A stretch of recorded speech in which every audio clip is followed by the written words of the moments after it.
This exotic gauntlet surprised me. I didn't really think this exotic would actually pack a punch when it comes to endgame. I did also make a build on the Moirai exotic for the Hunter and also the Milas Panoplia for the Solar Titan. If you guys would like to see that, be sure to check it out on my channel after you're watching this video. So I ran a pinnacle mission called Starcrossed. This is an exotic mission and I soloed it, and as what you're seeing on the gameplay, I am stun locking every single wyvern, which is pretty insane. Just from a little itty bitty Helion.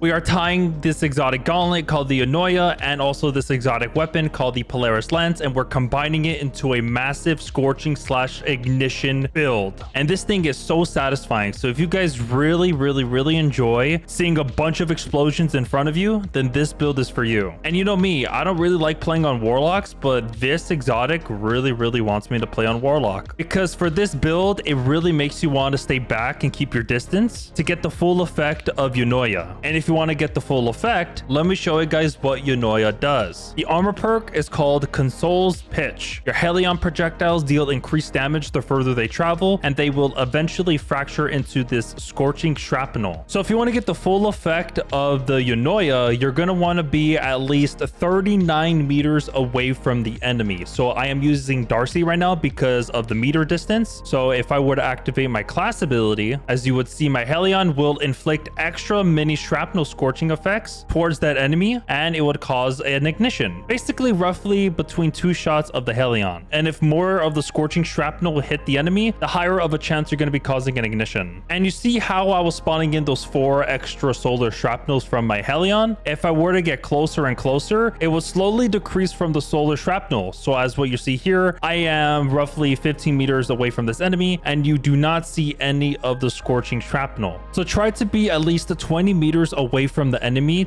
in order for you to spawn in the solar shrapnel. So the further you are away from the enemy, the more spread out the solar shrapnel will be, and the closer you are, the more close it would be towards the target for the solar shrapnel. So that's basically what the new Eunoia exotic gauntlet does. So the farther you are, the better. What I'm going to show you is extremely exciting because I am tying this super called Song of Flame. It would basically give you a 90% damage resist, and it would also give you increased ability regeneration for you and your allies. And lastly, be sure to keep this one in mind, your solar and kinetic weapons scorch targets. So the exotic weapon I am using for this build is the Polaris Lance. So what I'm going to be doing is I'm going to activate my Song of Flame, and then I'm going to use the Polaris Lance. I'm going to get these precision hits. And this is what you see there. That was an ignition. All you would need is 5 initial shots because you're going to want to activate the mini explosion to cause that ignition. Might as well, we're talking about the Polaris Lance. Let me show you what it does. Long story short, all you would have to do is get precision hits to 1, return ammo to the mag, and also as you're landing 4 precision hits, it will load a delayed solar explosive that will scorch targets on your next shot. This also stacks with this fragment I'm going to be talking about, which is Ember of Ashes. So when I said about you're going to need to get 5 shots, because the 4 initial shots are going to be for your precision hits, and that 5th and final shot, it could be a body shot or a precision shot. Just as long as you hit that enemy with that 5th bullet, it would emit that solar explosive. And the weapon perk for the Polaris Lance is Zen Moment. All it would do is that whenever you cause damage with this weapon, it will reduce your recoil and flinch over time. This does have a catalyst as well. All it would do is that it would provide you Dragonfly. So precision final blows will create an elemental damage explosion. When it comes to your aspects, the first one you're going to want to put for this build is Touch of Flame. You can choose any grenade you like for this build. I chose to put Solar Grenade. So it would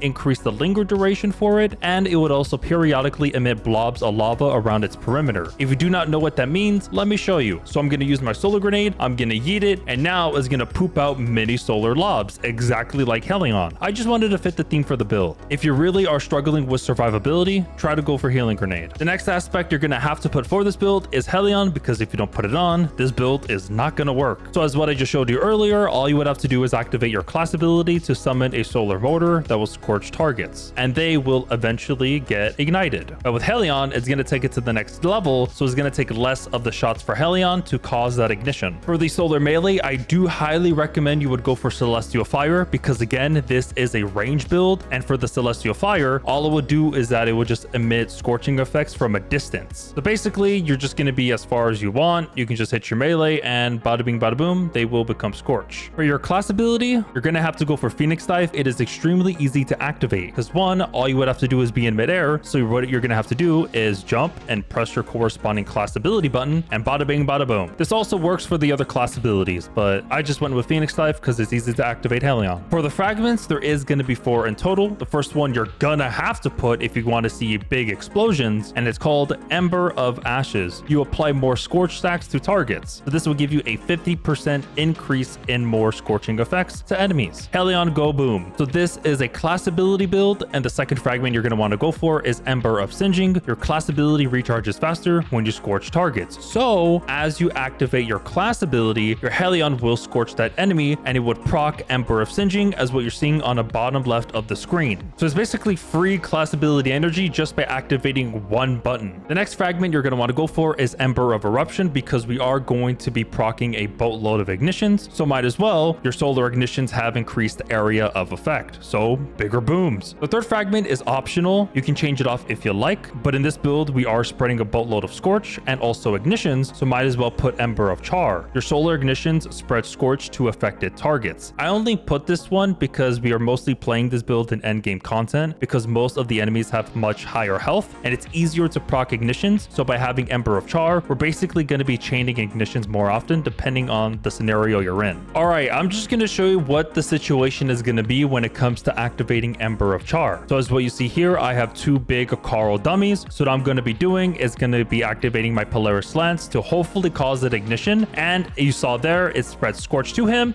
And as what you saw there, he got ignited just by me hitting this enemy in front of me. So I'm just going to do it one more time just to show you what it will look like. Hopefully I can be able to cause an ignition. And as what you see there, boom, he got ignited. That's basically what Ember of Char does. And again, I'm just tying it to endgame. All right, let's talk about the stats for this build. I highly recommend to go for 200 for your class ability stat. But if you can't, just go for 100 because of 2 things. 1, it will reduce your class ability cooldown. And 2, it would also increase the amount of class ability energy you get from all sources. But in most cases, we're going to be abusing this fragment, Ember of Singeing. Why did I tell you guys to put 200 for your class ability? Well, as what you see here, once you reach beyond 100 within your stat, you're going to be getting an overshield. And in this build, it's kind of tough when it comes to survivability because we're not going to be getting that much healing sources. And the healing sources is either going to be our class ability, or if you decided to go for healing grenade for your grenade. So I want you guys to pay attention to my health. I'm going to activate my class ability,